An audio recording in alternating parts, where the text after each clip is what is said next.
नमस्कार दोस्तों, कैसे हैं आप सभी का स्वागत है आपके अपने चैनल राजीव कॉम्पिटिटिव क्लासेस में। दोस्तों, आज का वीडियो आप लोगों के लिए काफ़ी ज़्यादा इंपॉर्टेंट होने वाला है, इसलिए इस वीडियो को तमाम ग्रुप में शेयर कीजिएगा। आज के इस वीडियो में हम सभी शिक्षकों के बारे में बात करेंगे। सबसे पहले वेतन संरक्षण 58% आप लोगों का डीए होने वाला है। वेतन संरक्षण के साथ 58% डीए के साथ, पे कमीशन के साथ, इन सभी चीज़ों का लाभ मिलने के बाद कितना होगा आप लोगों का सैलरी। विशिष्ट वाले शिक्षकों का क्या होगा, प्रधान शिक्षकों का क्या होगा, विद्यालय अध्यापक शिक्षकों का क्या होगा, सभी चीज़ों के बारे में डिटेल पूर्वक आज के इस वीडियो में मैं आप लोगों को बताऊंगा। नियमित, नियोजित, विशिष्ट विद्यालय अध्यापक में वरीयता के हिसाब से सबसे ज़्यादा वरीय कौन होंगे, कौन बनेगा हेडमास्टर, विभाग का आदेश जारी कर दिया गया है फाइनल, इसके बारे में भी बात करेंगे। टीआरई 1 का प्रोबेशन पीरियड खत्म हो गया है। अब यहाँ पे बहुत सारे शिक्षकों को ये नहीं पता होता है कि पीरियड खत्म हो गया है तो क्या मिलता है, इसके बारे में बात करेंगे कि प्रोबेशन पीरियड खत्म होने के बाद क्या क्या लाभ आप लोगों को मिलेगा, प्रोबेशन पीरियड क्या होता है, सभी चीज़ों के बारे में डिटेल से इस वीडियो में एक्सप्लेन करूंगा। उससे पहले नए हैं चैनल पे सब्सक्राइब कीजिएगा, बेल आइकन को प्रेस कीजिएगा और इस वीडियो को एंड तक देखिएगा। वीडियो को हम लोग शुरू करते हैं। सबसे पहले आप लोग यहाँ पे सैलरी देखिएगा। ये आप लोगों का एनपीएस वर्सेज ईपीएफ कटौती एचआरएमएस डीए 58% और एचआरए 5% के आधार पर बताया गया है। यानी कि 1/1/2026 में जो दिसंबर वाला पेमेंट आप लोगों को जनवरी में दिया जाएगा वो 58% डीए की लागत से आपको सैलरी दिया जाएगा और एचआरए 5% के आधार पे दिया जाएगा। इस बार ही आपको 58% की लागत से सैलरी दे दिया जाता, लेकिन इस बार एचआरएमएस आप लोगों का अपडेट नहीं किया गया था, जिसके कारण से नहीं दिया गया। लेकिन शिक्षा विभाग का ऐसा आश्वासन आया कि दिसंबर वाला पेमेंट जो जनवरी में मिलेगा वो 58% की लागत से सैलरी हम लोग देंगे। तो यहाँ पे क्रमश संख्या देखिएगा। नियोजित शिक्षक का नियुक्ति वर्ष देखिएगा 2003 से लेकर के 2022 तक सभी का है। मूल वेतन देखिएगा सभी का है। 58% डीए के आधार पे देखिएगा सभी का है। एचआरए 5% के आधार पे देखिएगा सभी का है। मेडिकल हजार है। एनपीएस ईपीएफ देखिएगा 3600 कटौती होती है। टोटल सैलरी देखिएगा इन हैंड तो कितना आता है आपके सामने है। नियोजित, विशिष्ट, यहाँ पे देख लेते हैं। विशिष्ट शिक्षक का वेतन निर्धारण किस रूप में होगा, जो सक्षमता 1 से या सक्षमता 2 से बहाल है, जो शिक्षकगण हैं विशिष्ट बन गए हैं 1-2 से सक्षमता दे करके, तो उन लोगों का मूल वेतन क्या होगा, वेतन संरक्षण के साथ यानी पे प्रोडक्शन के साथ। तो नियुक्ति वर्ष देखिएगा 3 से 5 का, 6 का, 7 का, 9 का, 10 का, 13, 16 टीटी वालों का और 2022 का 6th फेज के तहत। नियोजित शिक्षक का मूल वेतन देखिएगा दिसंबर 2024 का सभी का दिया गया है ईयर वाइज।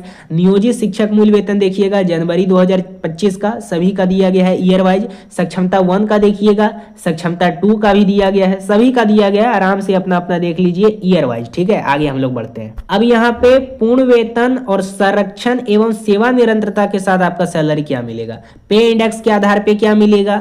नियोजित शिक्षक का और विशिष्ट शिक्षक का दोनों का दिया गया है, अपना अपना देख लीजिए। देखिए ये आप लोगों का बताया गया है नियोजित शिक्षक का बेसिक पे इंडेक्स बताया गया है, वेतन संरक्षण बताया गया है, पे इंडेक्स बताया गया है, सेवा निरंतरता बताया गया है, इन हैंड सैलरी बताया गया है और सेवा निरंतरता के साथ इन हैंड सैलरी मिलाया गया है। तो देख लेते हैं विशिष्ट शिक्षक का प्रमोशन, वेतन संरक्षण, सेवा निरंतरता के साथ कितना होगा। तो यहाँ पे देखिएगा ये नियोजित शिक्षक का 2003 से लेकर के 2005 तक जो बहाल है उनका है। कुल वेतन यहाँ पे दिया गया है और कटने छटने के बाद इन हैंड सैलरी दिया गया है। उसी प्रकार से नियोजित प्रमोशन के वेतन देखिएगा, विशिष्ट वेतन संरक्षण के साथ देखिएगा, विशिष्ट शिक्षक से प्रमोशन देखिएगा, वेतन संरक्षण एवं सेवा निरंतरता के साथ अपना मूल वेतन देखिएगा। ठीक है, सभी का दिया गया है ईयर वाइज, अपना अपना ईयर वाइज देख लीजिए। अब यहाँ पे आप लोग देखिएगा विशिष्ट शिक्षा का एनपीएस में कुल कितना जमा होता है। तो नियुक्ति वर्ष सभी का दिया गया है 2003 का, 6 का, 10 का, 13 का, 16 का, 22 का। विशिष्ट वालों की बात कर रहा हूँ भाई। ईपीएफ कटौती 1800 होता है, टोटल जमा होता है 3600। एनपीएस बाय सेल्फ के तहत देख सकते हैं, एनपीएस बाय गवर्नमेंट के तहत देख सकते हैं। टोटल एनपीएस अपना अपना देख लीजिएगा। उसके साथ देखिएगा विशिष्ट शिक्षा का एरियर जनवरी और जुलाई 2025 का 55% डीए के आधार पे है। अभी तक आप लोगों का वेतन एरियर आज भी पास नहीं किया गया है। एक बात नोट करने वाली बात है, उधर से आश्वासन आया था कि वेतन वाला जो विशिष्ट शिक्षकों का वेतन एरियर है वो सभी शिक्षकों को हम दे देंगे आज के डेट में, लेकिन नहीं दिया गया है आप लोगों का वेतन संरक्षण। उधर से आदेश आप लोगों का आ गया था, जो पदाधिकारी हैं उनका आदेश आ गया था, लेकिन जो छोटा पदाधिकारी है उसके द्वारा आपका एरियर पास नहीं किया गया, जिसके कारण से आज भी आपका एरियर पास नहीं हो पाया। तो बहुत सारा आश्वासन था, बहुत सारा आशा था कि जो भी ईएमआई पे लोन लिए हैं या फिर जो भी कर्ज है वो सारा चूक जाएगा एरियर मिलने के बाद, लेकिन नहीं मिला। अब देखिए आगे क्या होता है।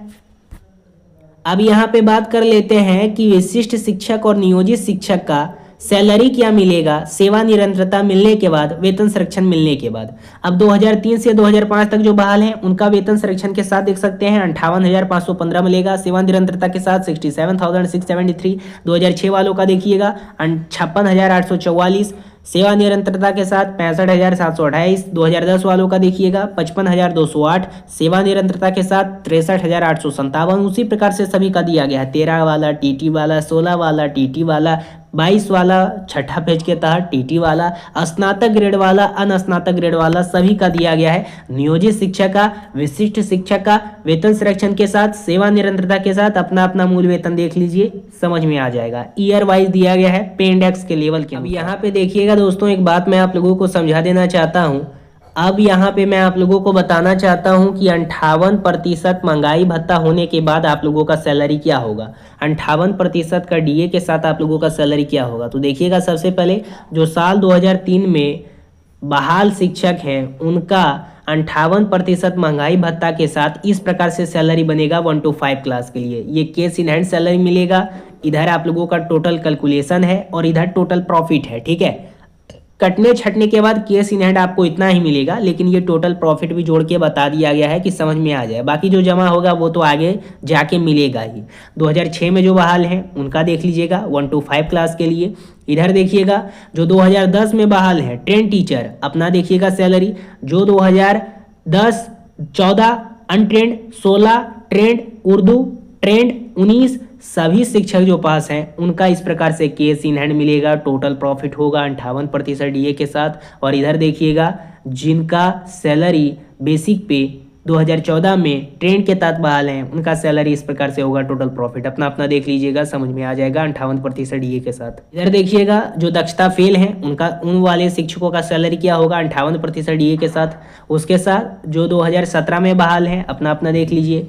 आगे देखेंगे जो यहाँ पे 2022 में बीएड के तहत बहाल हैं अपना सैलरी देखिएगा 58% डीए के साथ। जो 2022 में डीएलएड के तहत बहाल हैं या एनआईयूएस डीएलएड के तहत बहाल हैं या रेगुलर डीएलएड के तहत बहाल हैं तो अपना अपना सैलरी देखिएगा 1 to 5 क्लास के लिए। आगे देखिएगा जो 2014 में ट्रेंड के तहत बहाल हैं 6 to 8 कक्षा के लिए, वो अपना सैलरी देखिएगा 58% डीए के साथ। इधर देखिएगा 2014 में जो अनट्रेंड के तहत बहाल हैं 6 to 8 के लिए अपना देखिएगा केस इन हैंड। आगे देखिएगा ये यहाँ पे 2022 में जो बहाल हैं 9वीं 10वीं के लिए, उसके साथ जो यहाँ पे 2007 में बहाल हैं 9वीं 10वीं के लिए, और जो जिनका सैलरी 31,000 है 9वीं 10वीं के लिए उनका इस प्रकार से सैलरी बनेगा 58% डीए के साथ। आगे अगर हम लोग 11-12 के लिए देखें तो इस प्रकार से 11-12 का सैलरी मिलेगा 58% डीए के साथ। एग्जाम पास करके अगर HMST बन गए हैं तो 58% डीए मिलने के बाद आपको इस प्रकार से सैलरी मिलेगा। देख लीजिएगा दोनों का दिया गया है। तो यहाँ तक मैंने हर एक चीज़ आप लोगों को समझा दिया कि वेतन संरक्षण के साथ क्या मूल वेतन मिलेगा, सेवा निरंतरता के साथ क्या मूल वेतन मिलेगा, 58% डीए के साथ क्या मूल वेतन मिलेगा, विशिष्ट का, विद्यालय अध्यापक का, प्रधान शिक्षक का।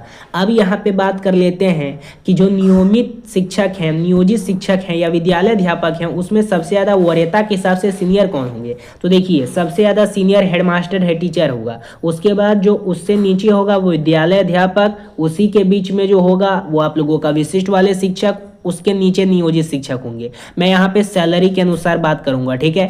जिनका ज़्यादा सैलरी वो सबसे ज़्यादा सीनियर। ये आप लोगों का यहाँ पे जो शिक्षा विभाग के द्वारा नोटिस जारी किया गया था उसके आधार पे कहा गया कि सभी लोगों को प्रमोशन दिया जाएगा, विशिष्ट और विद्यालय अध्यापक को, लेकिन उसके लिए 8 ईयर का एक्सपीरियंस मांगता है। तो 8 ईयर का अगर आपके पास एक्सपीरियंस है तो आपको सेवा निरंतरता के साथ प्रमोशन दे दिया जाएगा। यानी कि अगर आप 1 to 5 क्लास के लिए 8 ईयर से आप लोग यहाँ पे विशिष्ट शिक्षक हैं, नियोजित शिक्षक हैं, हैं तो आपको यहाँ पे प्रमोशन दे करके 6 to 8 का बना देगा। इस प्रकार से आपका क्राइटेरिया बांधा गया है, ठीक है। उसके साथ देखिएगा, बहुत सारे शिक्षकों को ये नहीं पता होता है कि प्रोबेशन पीरियड क्या होता है। तो अगर कोई भी लाभ आपको चाहिए, सेवा निरंतरता का लाभ चाहिए, प्रमोशन का लाभ चाहिए, वेतन विसंगति का लाभ चाहिए, पे कमीशन का लाभ चाहिए, तो आपको पहला पड़ाव पास करना होगा, जो कि पे प्रोडक्शन होता है, मतलब प्रोबेशन पीरियड होता है। तो ये आप लोगों का 2 साल का होता है। तो जो TRE 1 वाले शिक्षक हैं वो अपना 2 साल कंप्लीट कर लिए हैं, क्योंकि ये 2023 में बहाल हो गए थे। तो 23-24 खत्म हो गया, 25 खत्म हो गया, 2 साल हो गया इनका। तो 2026 में जब 7 पे कमीशन लागू किया जाएगा तो इनको सबसे पहले इसका लाभ मिल जाएगा, क्योंकि इसका 2 साल का प्रोबेशन पीरियड खत्म हो गया। 2 साल इसको बनाया जाता है न्यूनतम, यानी 2 साल का न्यूनतम सर्विस आपको करना है। उसी प्रकार से जो TRE 2 वाले हैं, 3 वाले हैं, उनका भी नहीं हुआ है, तो 26 में 27 में जाके होगा तब इनको मिलेगा। हेडमास्टर है, टीचर है, तो जब आपका 26 में होगा तब आपको मिलेगा। उसी प्रकार से विशिष्ट वाले शिक्षक हैं, आपको जब यहाँ पे 26-27 में होगा खत्म तब आपको मिलेगा। तो 2 साल का क्राइटेरिया कम से कम आप लोगों को खत्म करना होगा, तभी आपको ये लाभ मिलेगा। तो प्रोबेशन पीरियड आप लोगों का ये होता है, ये बात समझ में आ गया। लेकिन प्रोबेशन पीरियड खत्म होने के बाद क्या क्या लाभ मिलता है? तो वेतन विसंगति, सेवा निरंतरता, वरीयता, 58% DA, 7 पे कमीशन, इन सभी प्रमुख चीजों का लाभ आप लोगों को मिलता है ये खत्म होने के बाद। ऐसा नहीं है कि अभी अभी परीक्षा दिए हैं, पास कर लिए हैं BPSC के थ्रू या सक्षमता के थ्रू बन गए हैं शिक्षक, तो एक बार हमको सारा लाभ दे दिया जाएगा, ऐसा कोई बात नहीं है। 2 साल का सर्विस कम से कम पूरा करना आवश्यक है। अभी तक मैंने जो भी आप लोगों के साथ बातें शेयर की वो आप लोगों को समझ में आ गया होगा, एक एक बात समझ में आ गया होगा, जो भी मन में डाउट होगा वो क्लियर हो गया होगा। बाकी कोई भी अगर शंका हो कमेंट के माध्यम से पूछिएगा। और एक और सूचना दे दूं, ग्रुप के मतलब डिस्क्रिप्शन में आप लोगों को एक लिंक मिलेगा व्हाट्सएप ग्रुप का, वहाँ पे आप लोग ज्वाइन हो जाइएगा। उस ग्रुप के थ्रू जो भी प्रश्न रहेगा आप लोग पूछिएगा, वहाँ पे आपको रिप्लाई दिया जाएगा। बहुत सारे शिक्षक लाभ उठा रहे हैं, आप भी अगर लाभ उठाना चाहते हैं तो व्हाट्सएप ग्रुप में आप जुड़ सकते हैं। ग्रुप का लिंक डिस्क्रिप्शन में दिया गया है। बाकी नए हैं चैनल पे सब्सक्राइब कीजिएगा, बेल आइकन को प्रेस कीजिएगा और इस वीडियो को तमाम ग्रुप में शेयर कीजिएगा। फिर मिलेंगे कोई अगले अपडेट के साथ। धन्यवाद।